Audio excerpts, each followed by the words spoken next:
Hi, I'm David from MKDVB. Now, months after I pre-ordered it, it's finally here. The Chase Bliss Audio Generation Loss Mark II. Can't wait to get into this after the open. Chase Bliss shipped this thing via UPS.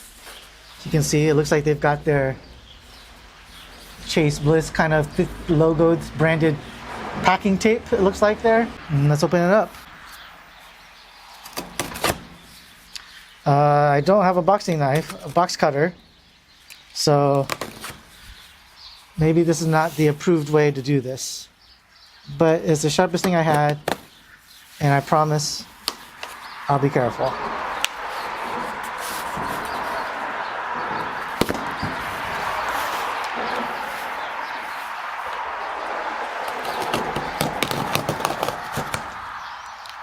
Okay.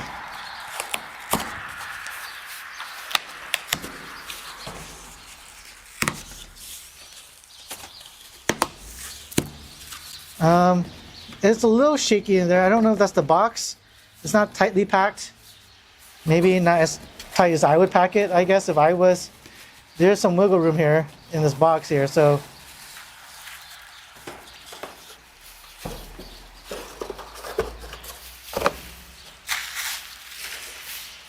voila. Generation Loss Mark II. I like it better than the Habit box from the last time. You see where it's got some little description of what it does. Let's read the back of it. Be magnetic. Let's open it up and see what the next level looks like.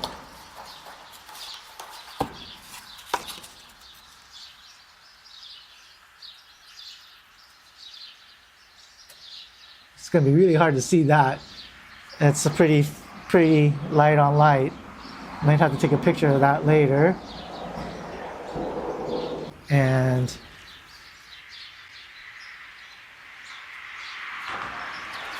that's what I got the bowl out here for. The manual.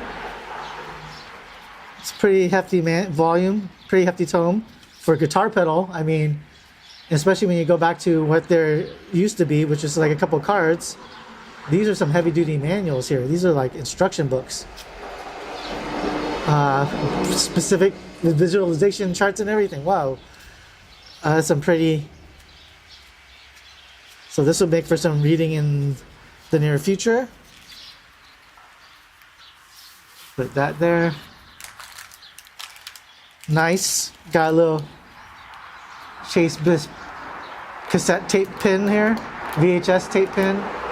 See, we can't focus that in.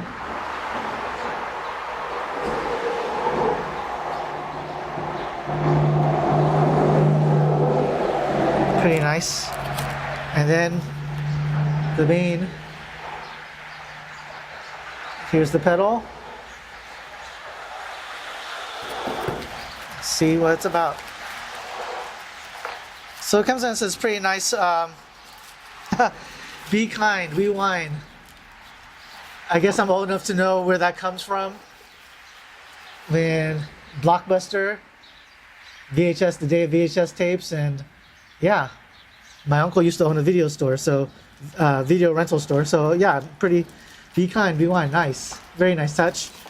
So all in all, I gotta say this is a pretty good step up from the Habit. The Habit boxing job here. We got these nice little rubber feet. If you want to put on something, if you don't want to Velcro it, just take it out.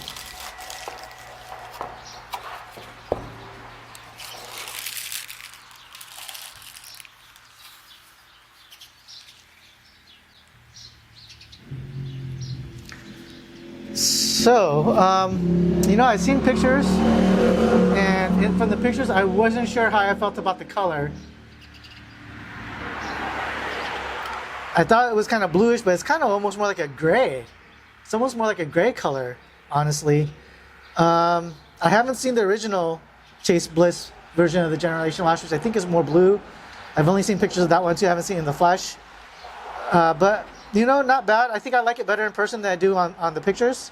It's got the same expected kind of high, heavy-duty Chase Bliss kind of construction quality here. I mean, I think that's one of the main reasons why there's such desirable collectible pedals, right? Is when you hold one in your hands and it just feels like quality, right? And the knobs feel nice and secure. The switches are all, you know, none of this stuff feels cheap. You know, they're not cheap. They cost a lot of money, but they also don't feel cheap, right? It feels like you get your money's worth just from holding the pedal in your hand. I got serial number 2970. Hopefully nobody can use that against me. It's got the same switches that we're used to seeing here on the back.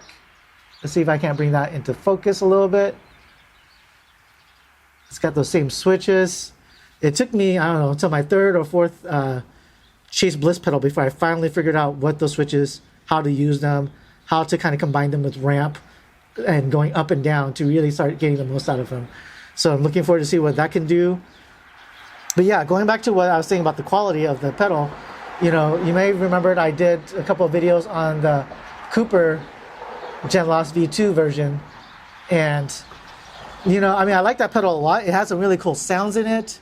There was a bad latency problem that made it impossible to use in real time if you wanted to affect just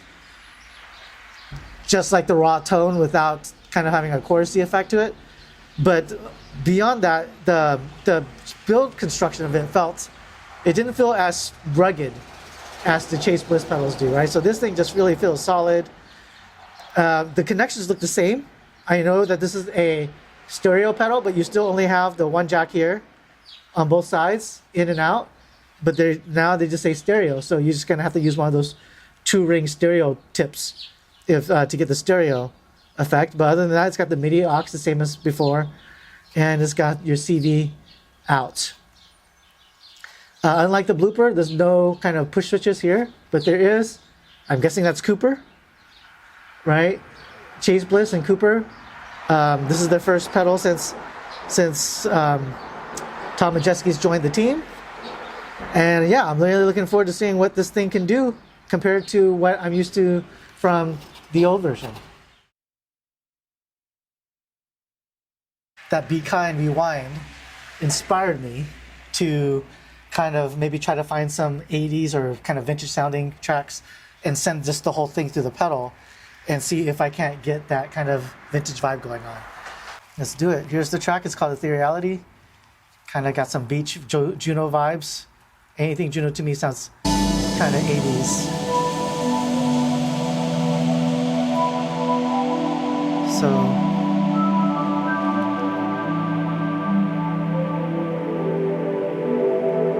let's turn it on. Whoa. That's a bit too much, I think. Let's try the next model.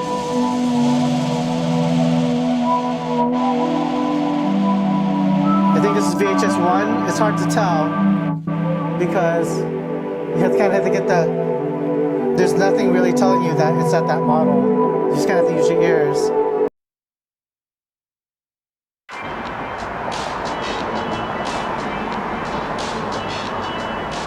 Here's the second one.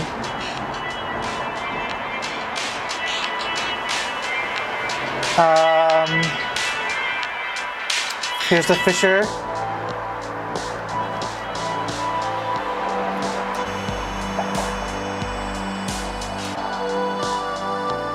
Here's the Walkman.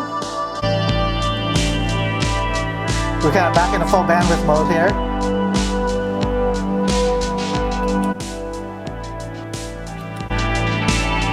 Be interesting to compare those. Walkman one's not bad. It's still louder, so it's hard to.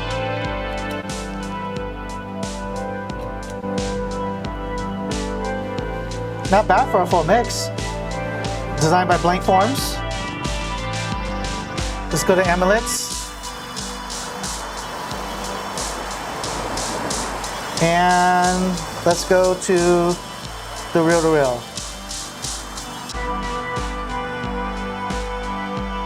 Was a little nasally for me, at least on a whole mix. I know this is not designed to go through whole mixes, but it seemed like a good test to, a good quick test to just kind of get the full range of what a specific algorithm can do.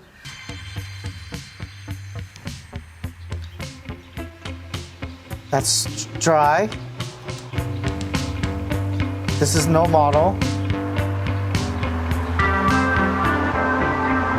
VHS 1.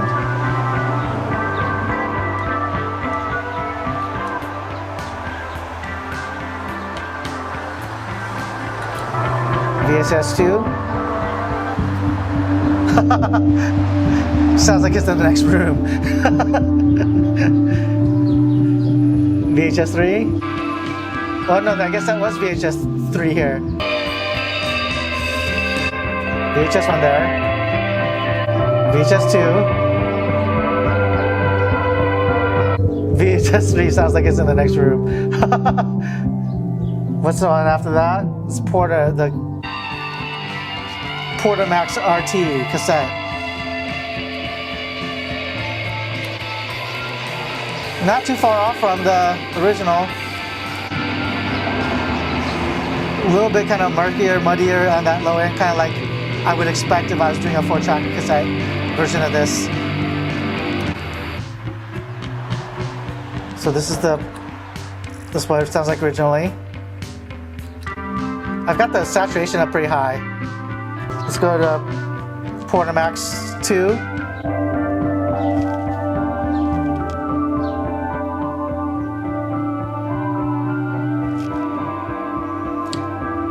And I could turn up the failure. It's just gonna start dropping and crinkling and stuff.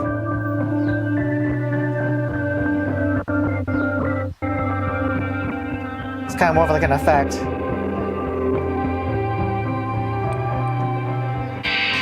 There's the cam 8.